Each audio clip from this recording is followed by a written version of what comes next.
Hello, all, and welcome to another episode of the Market Pulse presented by SmartTouch. I am your host, Aaron Fichera, and today I have a special guest with us, Lloyd Vaughn, who's the Director of Business Development for Livabl and Zonda Virtual.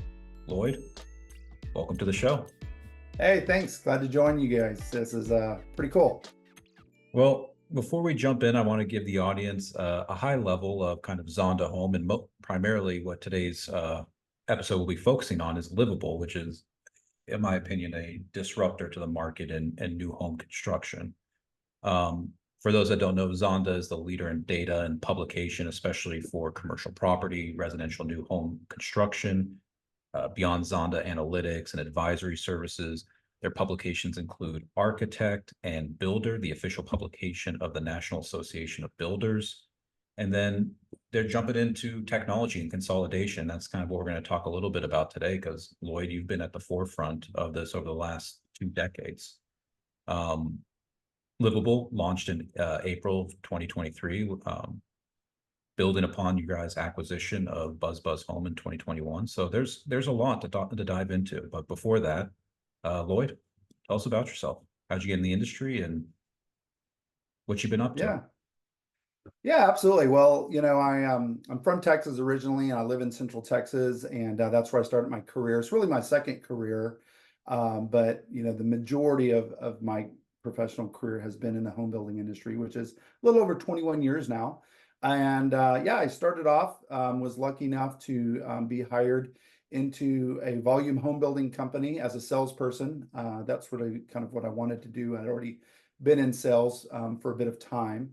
And I learned a lot from some really smart people. And I grew in that and really became a product expert as much as I could.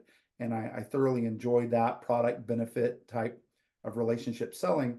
And I was asked to become a trainer for the division. So I worked a lot with that, and eventually evolved into different levels of leadership, sales and marketing and such. So now what I get to do is I interact with sales and marketing people, at home builders, which is great because I just love, creating strategies, trying to be unique, standing out from the crowd, which is a lot about what we provide in this division here at Zonda Home, which is called the Livabl and the Zonda Virtual Division. Well, you know, we've been talking for a bit and just doing research on Zonda Home, and it is a web of industry technologies, analytics, core businesses. You know, before we kind of jump into Livabl and where it is today, there's a kind of a huge story behind it and the consolidation that your parent company's been undergoing. So, Yeah. Lloyd, can you kind of shed some light on the history and kind of how Livabl came to be?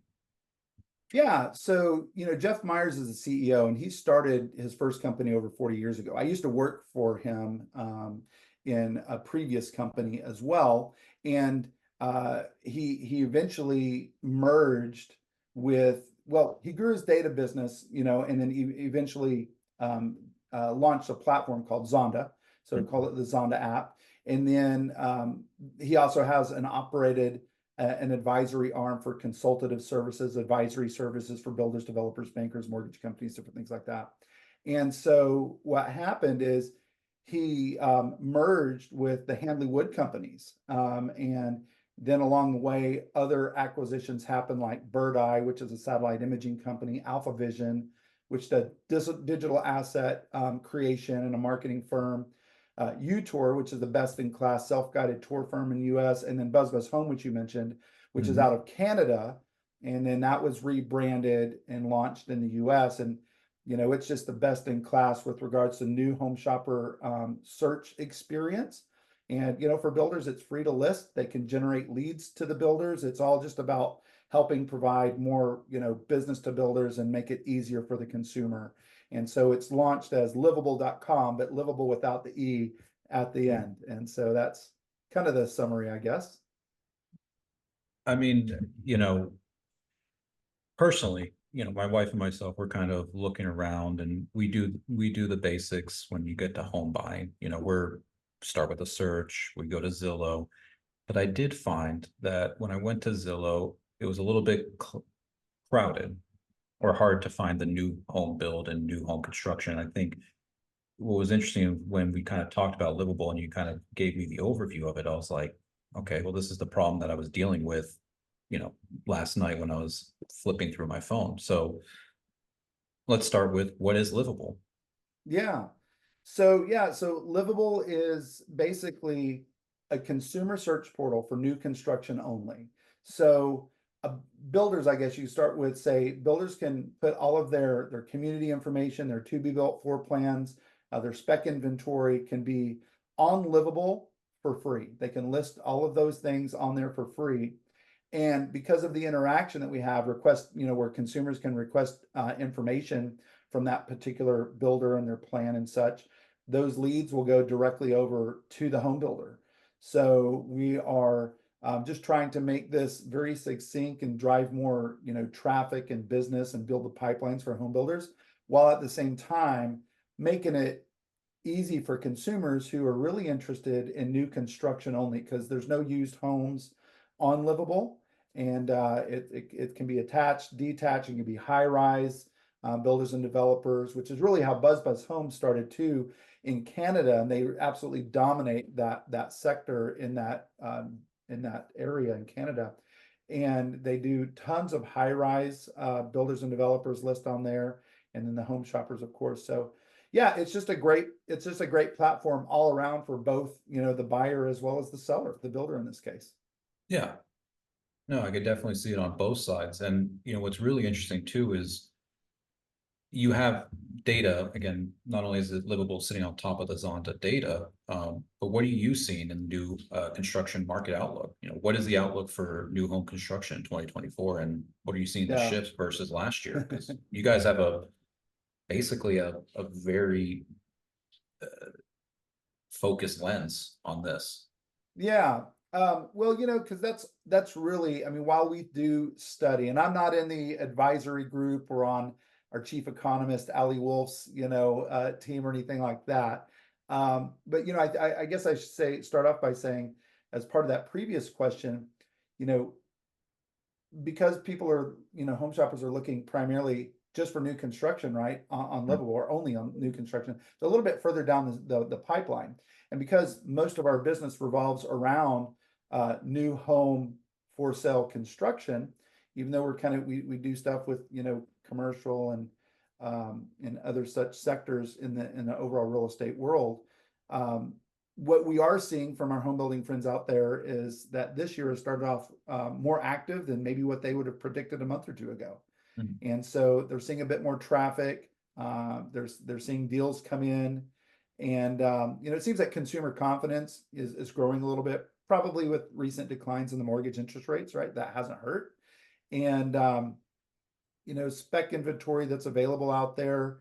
A lot of builders are able to be creative with, helping to move those homes and help people buy them, whether they're interest rate, buy downs and stuff like that. So it's all good signs.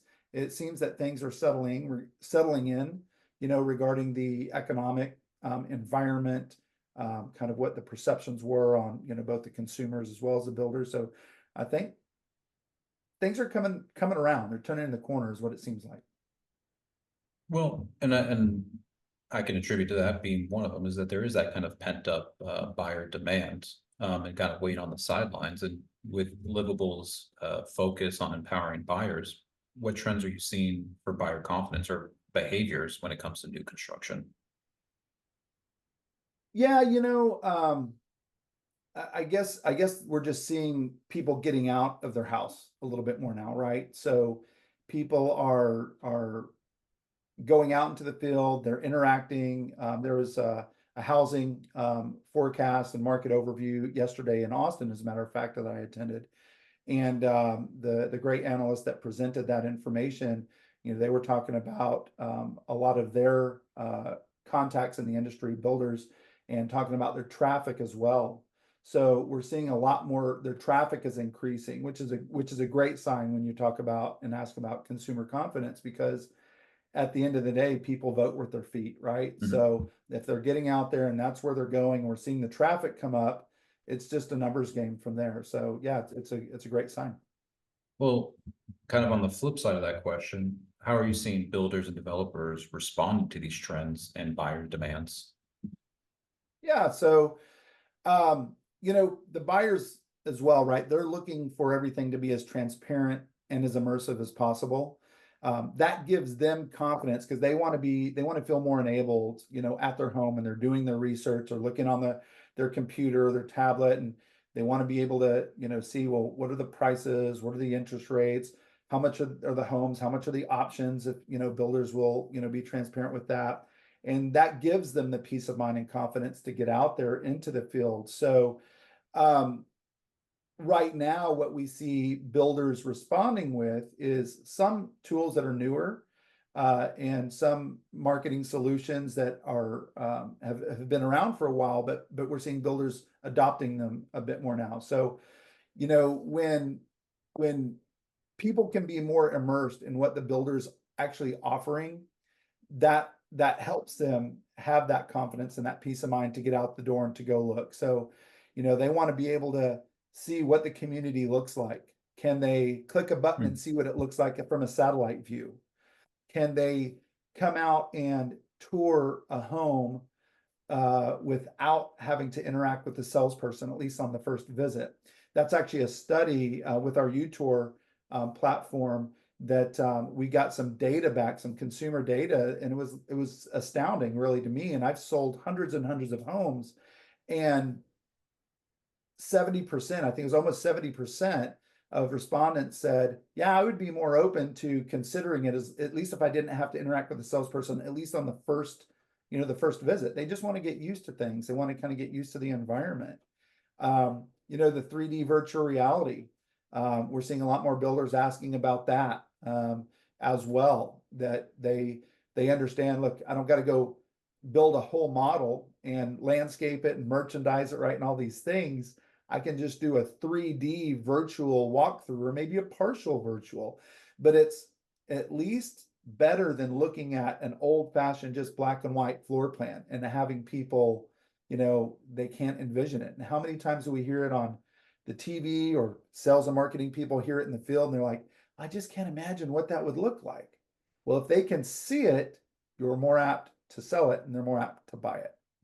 So we're seeing a lot more of these immersive solutions and tools being used by builders, which is, I think, why Zonda Home is now, we've acquired some of these best-in-class providers and of these different types of assets and solutions, and we're continually making them better. I think we probably have the best value out there, and we're getting a lot of demand for that, which is great to see that builders are responding to what consumers are really looking for. Yeah, I mean, I would echo, and That was that's a great to long-winded hear. answer. I No, hope. no, no, no. I mean, that it falls in line exactly with the data and what we present and what we're seeing and tracking Oh yeah, against on the sales and marketing, because it's around transparency, education, and autonomy too. The same study about right. UTour, and we love working with UTour. We got a great integration, but this kind of the self-guided tour, which you kind of feel like we're dealing with a more educated and autonomous buyer, and we want to meet them where they're at rather than, they don't want to feel Yeah, pressured, but they yeah, want yeah. convenience. Well, they do, and I can tell you, having been out in the field for many years, I would, as a salesperson, I would roll out of my chair in my office because people are walking up and I want to meet them out the door, and I start showing them the home, with some model, or maybe I've taken them, down the street to a spec home, an inventory home that we have available. And then I see another party, come in the house, but I'm with this other party, and it's kind of hard to, you don't want to take your time away from the initial party. And then you don't see that party again, or maybe you see him driving down the road with your competitor who sells, across the street from you. And you're Yeah, like, oh man, those are those people who went through my they were house on the last, hook. that you did. Yeah. So, I used to always try to come up with ideas to, create speed bumps with information along the way that might buy me time if I'm with another party in a house. So whether it's staging information in a spec home, or of course in your model home, different things like that. Um, and so now what we find out is there's a whole segment of people who are they're apprehensive about interacting with a salesperson, or it's just their schedule. You know, people's schedules are crazy these days. So not only if they've got a busy work schedule, but then they have a busy life schedule with family and kids. Maybe their free time is spent, at baseball practice. They don't Yeah. have time to come to a new home sales model during, 10 and 6 or whatnot. So it allows the homes to actually work for the builders, which has never really existed before. It allows them to at least work more effectively for the builders. And they're getting verified Yeah. leads off of the thing, Yeah. so Yeah. you don't have to include that, but that's part of the solution, and the benefit to builders is they're getting verified lead information for someone who was interested and wanted to see, that property, whether Yeah. it's a home or a high-rise unit, or could even be an apartment, on that Yeah. line for that particular solution we offer. Well, it's a definitely around engagement, and I like, what you were talking about, an educational speed bump where it's not detracting from Yeah. the sales process, but enhancing it. And, you're using technology to enhance the workflow of the, sales representative, and you get most out of the model. Yes, sir. Wonderful. Well, I mean, let's take it to the next higher level. And when, with Livabl's developer network, what insights would you provide for developers and within the network? Are there any upcoming trends or things that they need to be mindful of when working with builders? Yeah, well, as a salesperson, I want the developers to put everything they possibly can, right? And we want Of course. laser tag, bowling alley, we want a Schlitterbahn water park in the Yeah, community, yeah. whatever. But Popcorn machine, of course. absolutely. So, but yeah, there's some really cool developments out there. In fact, on our advisory team, Molly Carmichael just did a research and presentation of the top master plan communities in different kind of segments, Mhm. size of communities, average price point communities, most demanded, highest selling communities in the whole United States. And so as I'm going through that, and I'm seeing a lot of what's happening is, number one, there's much more of a diversity, especially in some of these larger master plan communities, in terms of price point for product, right? And so, they may have, if the community is big enough, right, then, you can have your different, villages, if you will, within the community at different price points. And to some degree, they could be, blended at the edges, whatever. I know that there's a new, like where I live in New Braunfels, which is between San Antonio and Austin. We have a new community coming up that I'm pretty excited to see. They're just building the models right now. It's been in entitlement for years now, but it's called Mayfair, and Mhm. they seem to be doing some stuff that we see in a lot of master plan communities on the East Coast and the West Coast, where they're going to have much, much larger open areas. We're talking like loads of acreage within the community of open area, 30 something miles of hiking and biking trails, light commercial in it as well, with things like maybe like WeWork and other such supporting things, right? That the Yeah. people who live in the community would like. So I think it seems like to me that open spaces and just kind of that higher level of amenity, that's just what, people are expecting now. I know it's hard to do that if you're in a smaller development, but it's hard in terms of if you're able to do a larger development or a master plan, multiple builders. Those seems to be getting a lot more popular anyway, if you have the land. And that's what we've been seeing as well. And cross-generational too, whether it's active adults to Gen Z and millennials. It seems like the top three amenities is going to be Wi-Fi, being connected, being able Oh, like to, community Wi-Fi?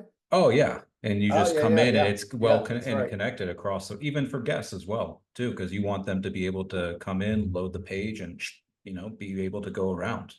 Yes, indeed. You don't want anything to block that. But then, like you were saying, community centers, common areas. We've seen a lot of shared gardens, areas to hold events, or kind of like farmers markets, or kind of amphitheater, common space areas, green spaces, and then Amphitheater, yeah. yeah, and then walking trails. Yeah, Doesn't right matter. on. Yeah. Yeah, all of those as well, for sure.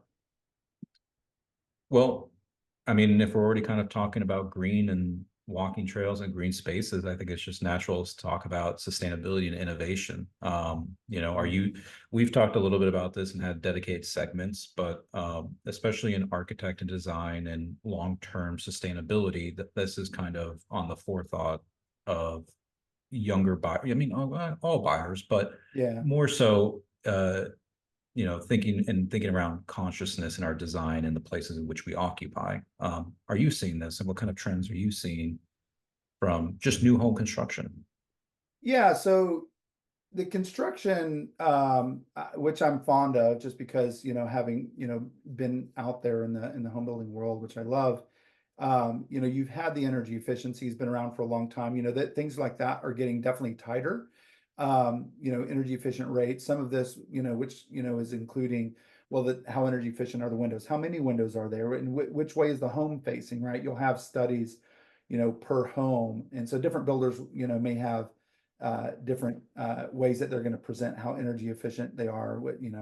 Which usually has to do with insulation, your HVAC, air leakage, whole home energy, right? Things like that. Definitely you're starting to see some things out there with, pre-constructed walls with sandwich styrofoam.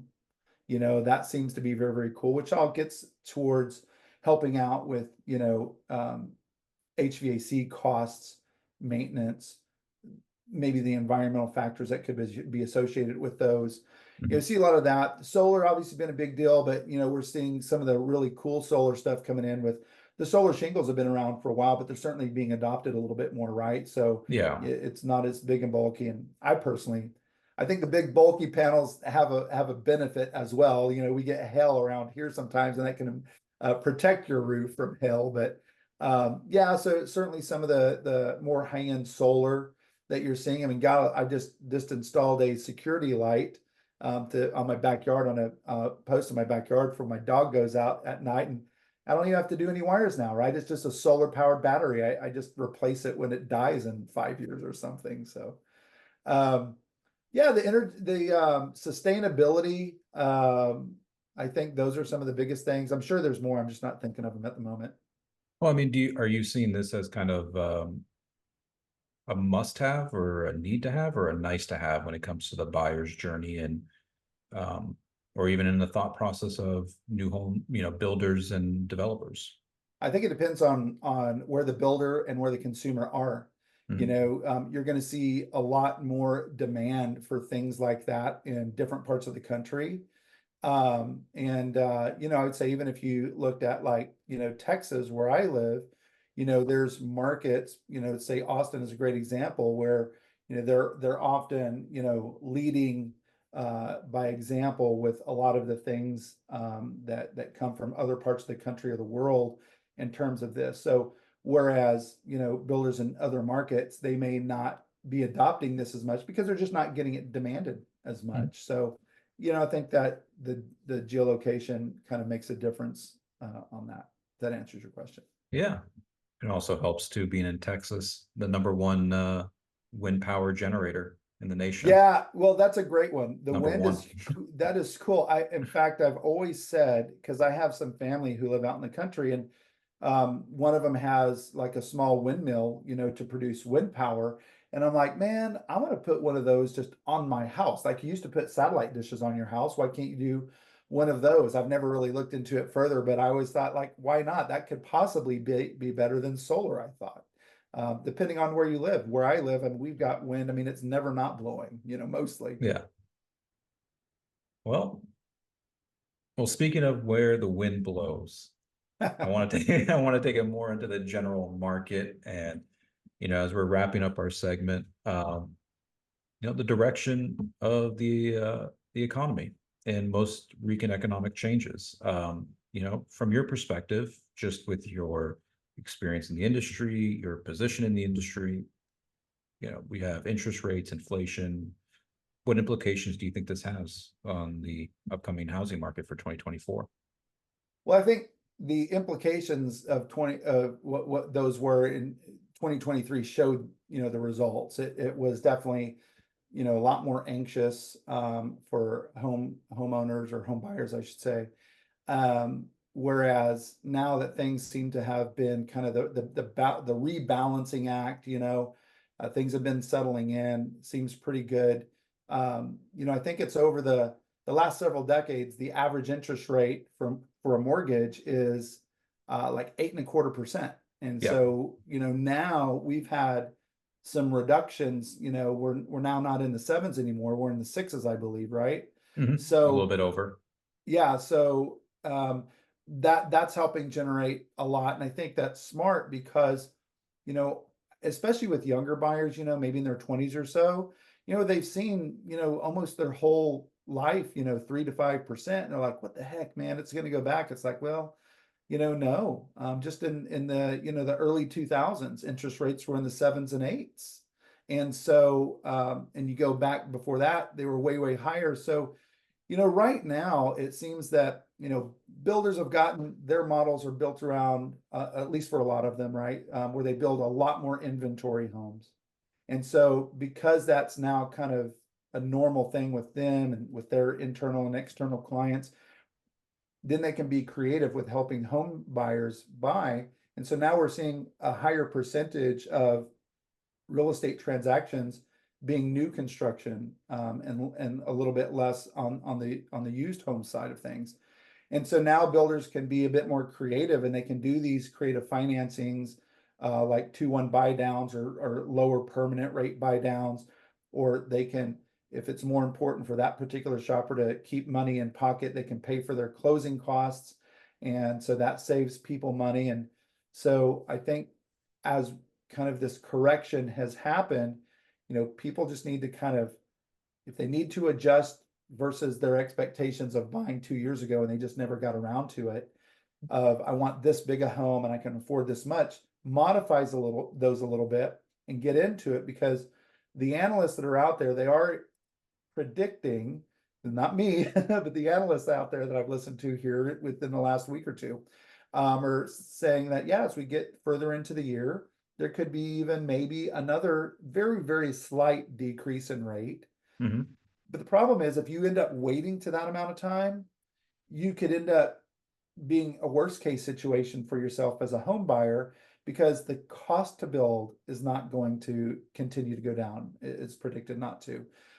People always got into the conversation about, like, oh, lumber prices and stuff like that. Well, lumber is down to a phenomenal level right now. And if I were a home shopper and I needed to buy a new home, I would do it like now. Yeah. Because I think the fear in the industry could be that lumber could start to increase as we go on into this year or next year or whatever, right? That possibility exists. And so I Well, and think especially the with time is right. and especially with a disruption in supply chains, whether it be in the South China Sea, across the Pacific, or even, I mean, what we're seeing in the Black Sea. I'm sorry, over in the Red. Oh yeah. Yeah, so right now, a lot of that stuff is definitely stabilized, especially for the Americas. Windows and garage doors, right, and all of these things. But yeah, I mean, it's a good time. We're entering the buying season, we're entering the selling season. If people needed to sell their current home to go into, a new home, and you get a fantastic warranty when you buy new, right? I'm a big fan of new, of course. Yeah, So I think it's a win-win right now if it's the right time for people. I think so. Well, Lloyd, for those that are just listening and saying, hey, I want to get more involved or learn more about how to get in the industry, any tips or advice you would have for professionals, just starting off in their career and what you've learned over the years? Yeah, when I was at a really great builder that I got to spend almost 5 years at, we actually did a lot of recruiting from colleges. And so a couple that I was on the recruiting team, so we went to colleges and we interviewed, students at their, regardless of their age, right, at their job fairs. Hmm. And so, there's some colleges that have focus in construction management. I know one of the best people that I ever got to hire and work with, she had a degree in finance, and she was a phenomenal salesperson. And now she runs her own brokerage and outside of Texas. Um, so those are great. You can also start to get involved with the Home Builder Association, right? So there's different committees and groups that you can be a part of, so you can get around those kind of people. And even if you're later in your career and you want to do a career change, why not do that? Figure out where you want to be. Do you want to be like with a product supplier, selling drywall, or do you want to work for a home builder and in sales or in finance or accounting or construction management, right? They've got all these various departments that they have to have in order to run their home building operation. So I think the Home Builder Association is a good one. You know, there's internships. A lot of builders right now are posting openings for internships as well coming into the end of the school year, right? So I think those are probably some good avenues to start looking around and maybe get involved. Yeah. And those are the same ones that we would also recommend our internship program. We just recently finished up at the UT school college fair. So Oh, really? yeah, it's always fun seeing the next generation. Well, Lloyd, for those that have been listening and said, want to hear more about Livabl or get involved, what do they need to do next? What are the next steps? Yeah, well, I mean, they can certainly reach out to me, and then if I'm not the right person, I'll get them to the right person on the team. You know, whether it's wanting to place ads in Builder Magazine, or find out how a builder can utilize more of the immersive technology solutions, or list their homes on Livabl. We do all the consultative advisory and research studies through our advisory team. You probably go to zondahome.com, be a first avenue, and anyone can always reach out to me. I certainly don't mind. My email is lvaughn, VAUGHN, at Livabl, LIVABL.com. No E on the end of Livabl. And yeah, happy to help. Awesome. Well, Lloyd, I appreciate you spending some time and educating us on the industry. Thank you. Yeah, absolutely, Aaron. It's really a pleasure. I look forward to chatting more with you super soon. And for those that are listening, thank you again for tuning in to another episode of the Market Pulse presented by SmartTouch. See you next time. See ya.